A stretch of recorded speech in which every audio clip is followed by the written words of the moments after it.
Ao anjo da igreja em Pérgamo escreve: estas coisas diz aquele que tem a espada afiada de 2 gumes.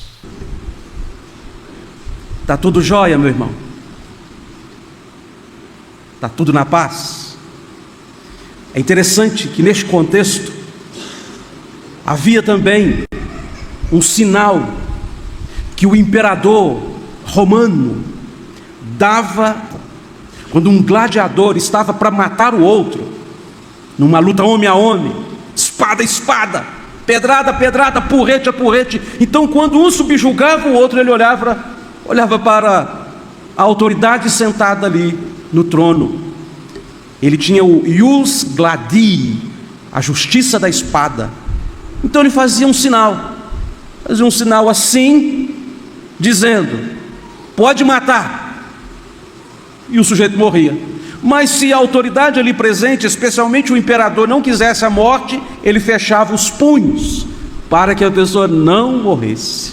Então aqueles 2 homens que lutaram à beira da morte se viam livres. Estudiosos imaginam que é o dedo para cima e o dedo para baixo, mas os melhores estudiosos indicam que é apontando como uma lança ou fechando o punho para falar que a espada está retida. Mas não é isso que importa aqui. O que importa é que o imperador detinha o poder de deixar vivo ou de matar. Ele que não concedeu vida.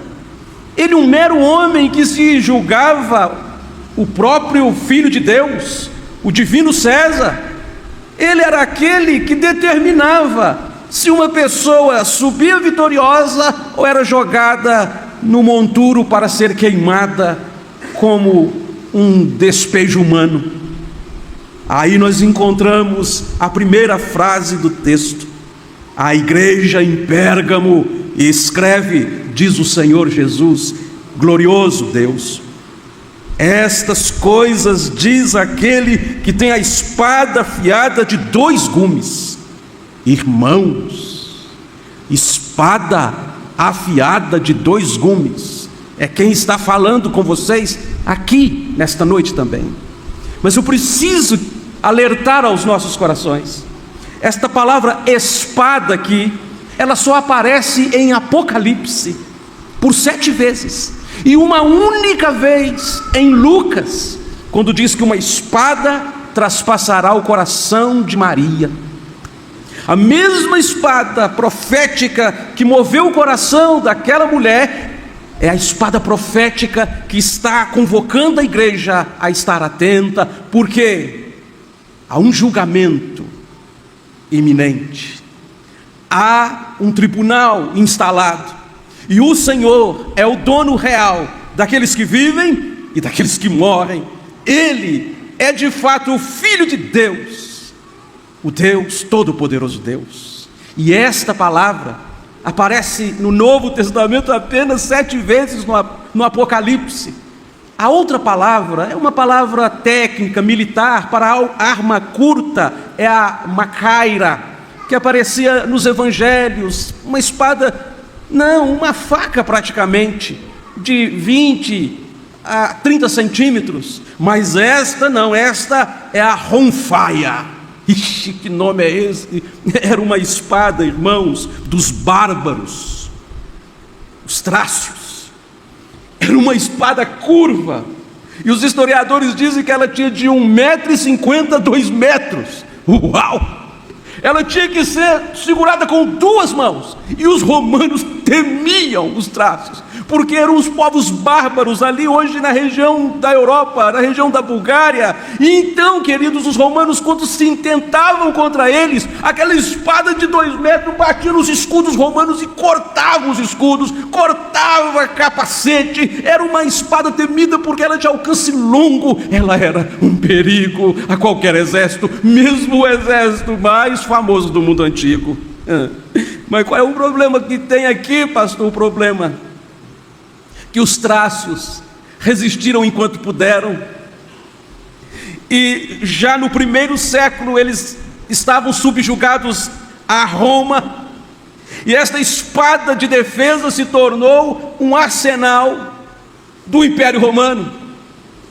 A arma que defendia os bárbaros, agora esses bárbaros estão subjugados e se tornaram destacamentos a serviço de Roma.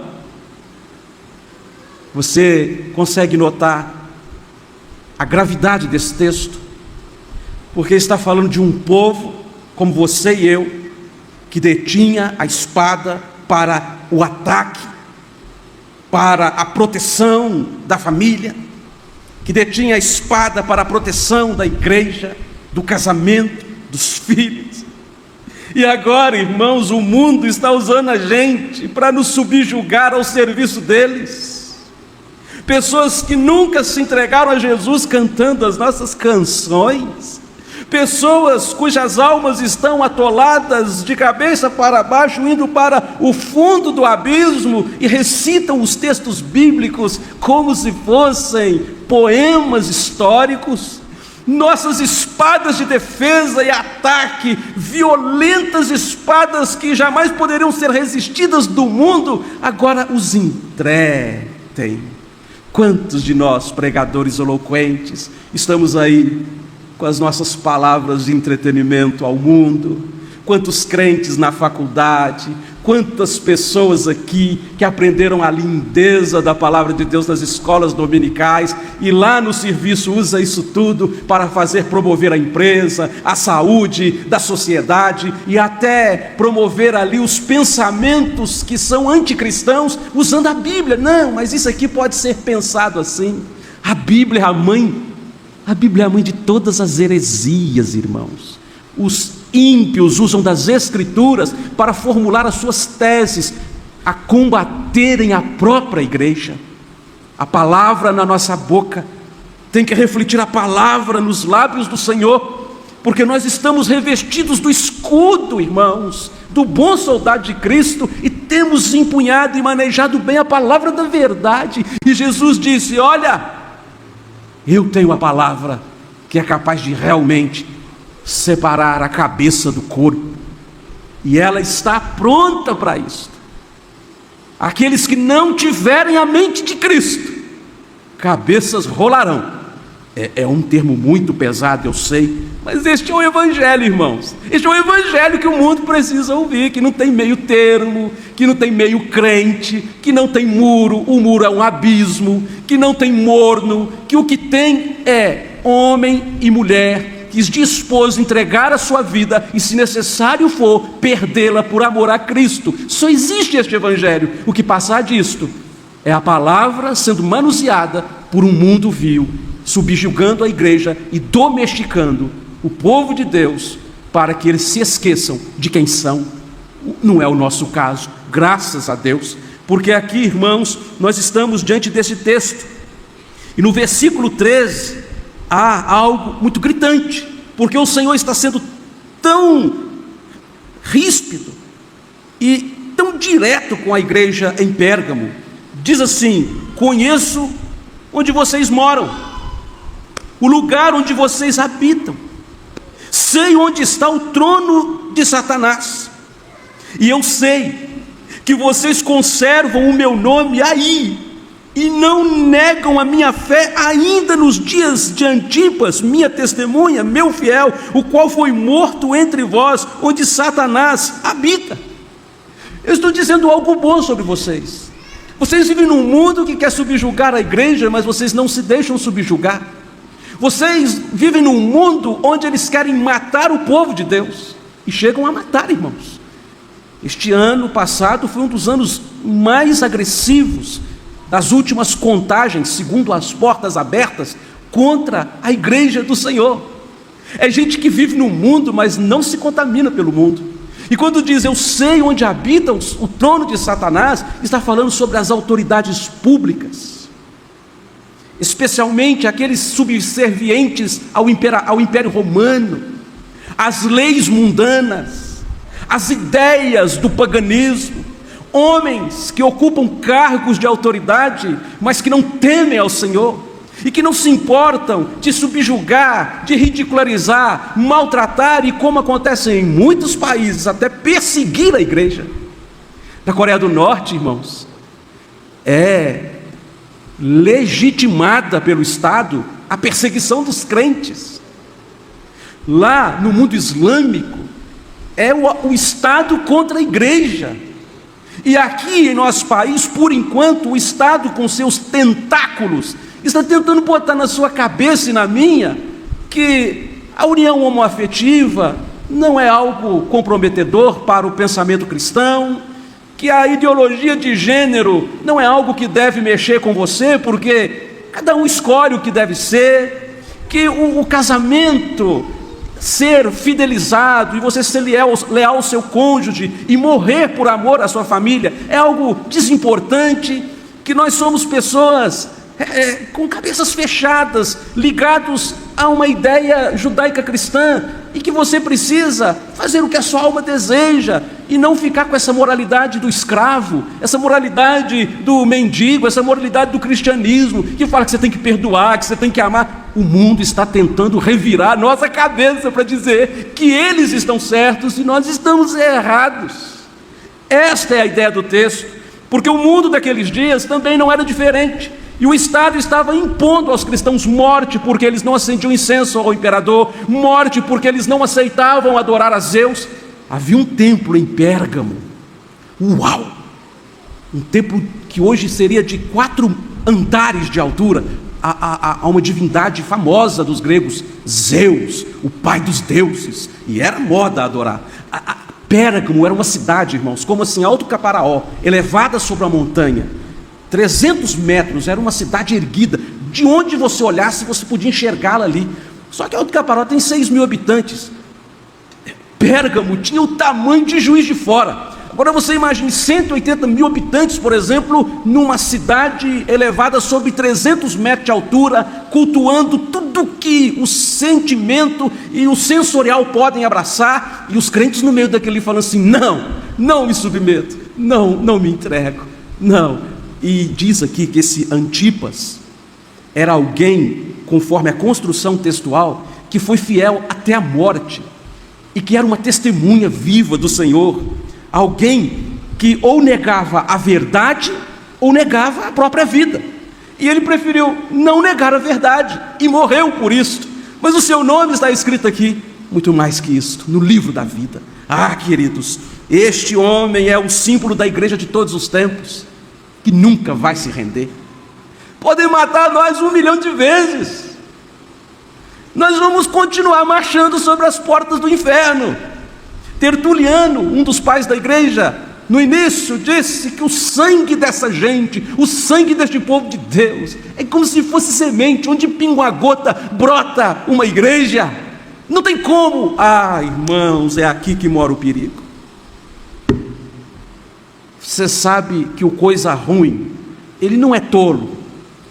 Você sabe que o coisa ruim, ele não é bobo. Eu estou falando do diabo. Ele percebeu que se ele perseguir você muito, você corre para a reunião de oração. Ele percebeu que se ele apertar demais, você parte para a leitura bíblica.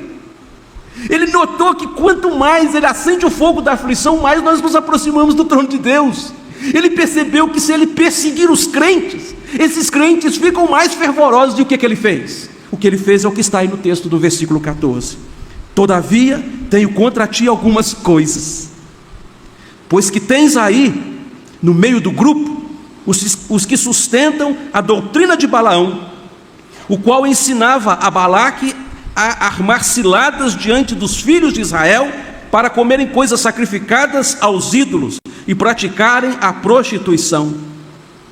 Meu amigo, eu vou traduzir para você esse texto, lembrando da passagem bíblica dos capítulos 22 ao 25 de Números. Final dos 40 anos de peregrinação no deserto, na planície de Moabe, eles já estavam avistando Canaã. Então Balaque contratou Balaão para amaldiçoar o povo de Deus e impedi-los.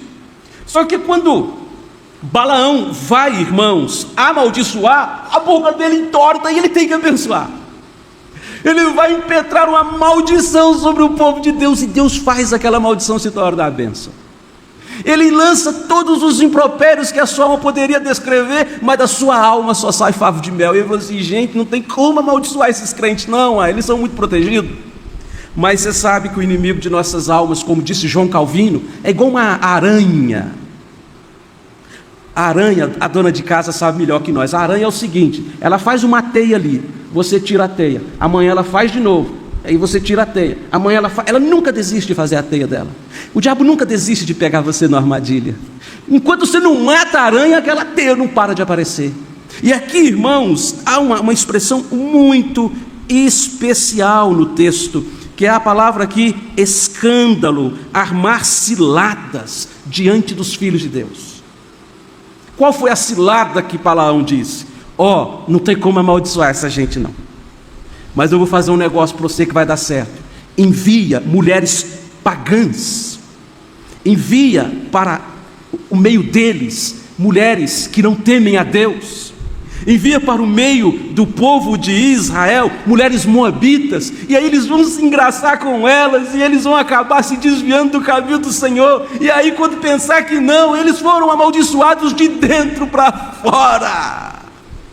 Já que não tem como, de fora para dentro, infiltra e distrai e seduz. E não é que deu certo, irmãos. Por conta disto, o povo de Deus se desviou naqueles dias, e só por massacre de Deus, por juízo temerário, 24.000 homens caíram por causa dessa esparrela. A palavra aqui, irmãos, é muito perigosa. Diz que o diabo, ele, já que não pode te destruir, ele se alia a nós. Aí nós falamos palavrão e acha que está normal falar palavrão. O mundo fala ainda. Tá. O que tem? O que tem que se expressar mesmo com palavrão, como diria um famoso filósofo brasileiro aí, né, que gostava de se expressar com palavrão. Queridos, o que tem receber mensagens indecorosas nos nossos celulares? Não tem problema. O que tem contar umas piadas assim picantes para ridículo? O que tem fofocar? O que tem ser avarento? O que tem fazer votos e não cumprir? O que tem nada? Não tem nada, irmãos. Você está correndo e eu estou correndo risco de vida, porque este é um sinal, queridos, que o inimigo já encontrou espaço nas nossas consciências e nós estamos com a mente anestesiada. Mas o Senhor não deixa a sua igreja sozinha. Ele não está escrevendo isso aqui para nos destruir. Ele está escrevendo isso aqui para nos transformar. A palavra escândalo aqui é aquela isquinha. Depois ela se tornou pedra de tropeço, mas no original era a isca da ratoeira. Era aquele pedacinho de carne que você colocava, e você, quando pegava, desarmava um sistema que capturava você. Como ele é orgânico, ele sabe o que você precisa. Jesus teve fome e ele ofereceu pães, né? O laço do passarinheiro, a pessoa vai ali para comer, satisfazer um desejo, é aprisionado. Os nossos desejos, se não forem satisfeitos primariamente nas coisas de Deus, nós estamos correndo um risco de amanhecer de pendurado, irmãos. E olha, o texto continua dizendo sobre que a semelhança destes infiltrados, ele cita agora os nicolaítas. O que são os nicolaítas aqui no contexto? São aqueles líderes religiosos, dominadores, irmãos, que queriam ter o rebanho de Deus só para eles, e que queriam ocupar o lugar de Jesus. Nikoslau significa os vencedores dos outros, dos povos, né? E gente religiosa que parece um santo de plástico, aprendeu a arte de se parecer santo, e confundiu cara feia com santidade, e ele fica ali infiltrado. Ele acha que sabe, porque ele está na igreja desde que nasceu, ele tem uma retórica bonita, mas a vida dele é uma fake news. Ele tem tudo que você poderia pensar de conhecimento bíblico, mas em que ele não mudou nem a vida dele, ele continua totalmente atravessado na sociedade.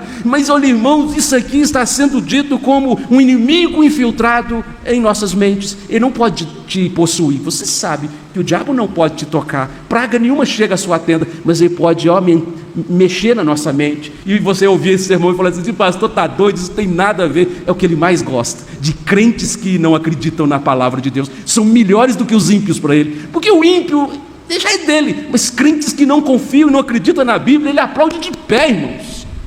Que Deus nos ajude a não sermos os tais. Por isso, no versículo 16 ele diz: portanto, arrependa-te, meia volta, vou ver. É um termo militar, metanous, muda sua ideia, muda sua mente. Era primariamente um termo para um soldado que estava marchando numa direção e o grito era dado: meia volta, vou ver. Ou seja, se for nessa direção vai dar ruim. Se o nosso Deus for o nosso bolso, vai dar ruim. Se nós tratamos mal a nossa esposa, vai dar ruim. Se nós não traz as meninas na igreja, vai dar ruim. Se nós não amamos a Bíblia, vai dar ruim. Muda a sua cabeça, muda a sua mente. É o que está falando para a igreja lá. Se não venham a ti e sem demora, e contra eles pelejarei com a espada da minha boca. Queridos, essa espada que nos defende na mão do nosso advogado, que cuida de nós diante do trono de Deus, será uma espada de 2 metros, não, uma espada do tamanho da eternidade, para cortar qualquer laço de possibilidade, irmãos, àqueles que estão brincando ou perseguindo a igreja.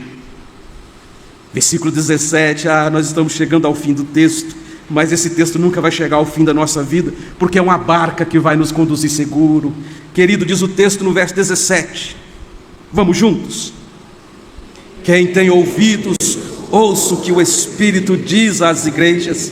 Ao vencedor dar-lhe-ei do maná escondido, bem como lhe darei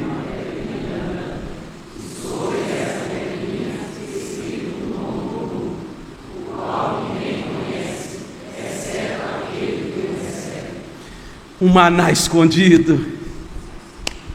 Você não se assenta nos banquetes deste mundo, mas não precisa, porque você já tem o maná que o mundo não conhece, o pão vivo que desceu do céu. Foi só uma mordida e você está sustentado para a vida eterna. A pedrinha branca. Você sabe que no tribunal uma das formas de condenação é entregar uma pedra preta para o condenado.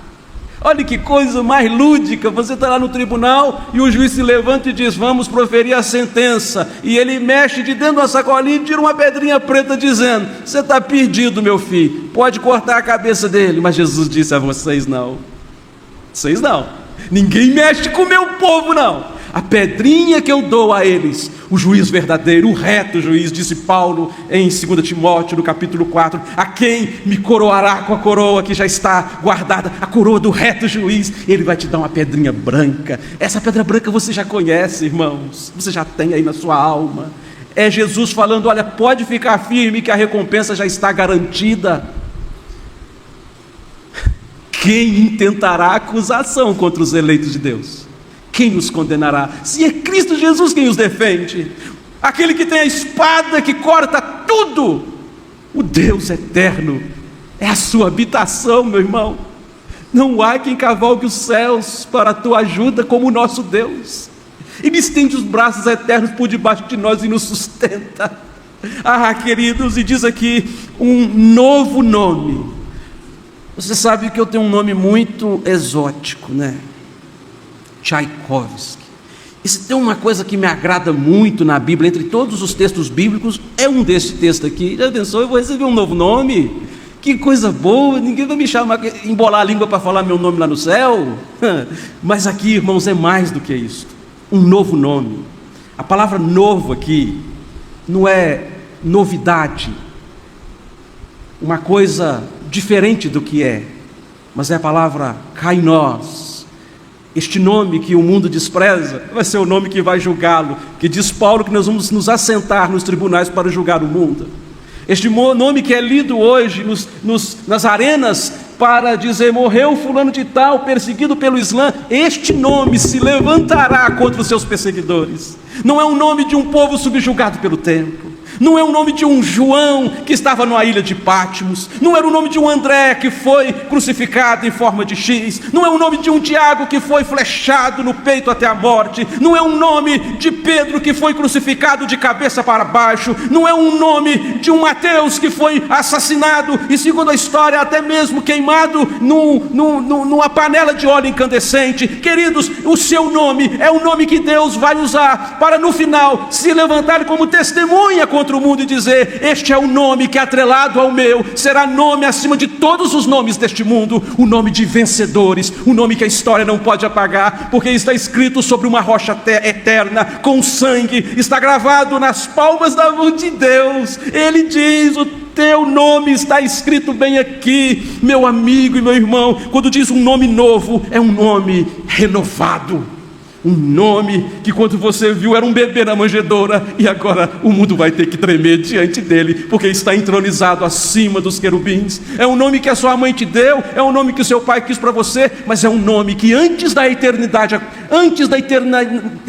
diz: com amor eterno eu te amei, por isto com benignidade eu te atraí. É o nome que o profeta Isaías no capítulo 43 diz: passares pelas águas não temerão, o fogo não acabará com vocês, eu chamo vocês pelo nome. Queridos, vocês talvez não sejam conhecidos aqui neste mundinho de meia tigela, que está com seus dias contados, e a espada já está para degolá-lo, mas o seu nome, meu amado irmãos, está escrito no livro da vida, e você é conhecido do Rei dos Reis, não como um servo à porta, mas como um filho amado, atrelado ao nome de Jesus. E só quem tem é que sabe, diz o texto. Só é quem recebeu é que sabe. Quem tem a palavra final sobre você, meu amigo, não é o César Augusto e nenhum Supremo Tribunal Federal de nossa nação, ou nenhum presidente arqueado em qualquer lugar deste mundo. Quem tem a última palavra sobre você é o Cordeiro de Deus. Vinde, benditos de meu Pai, e entrai para o gozo da vossa herança.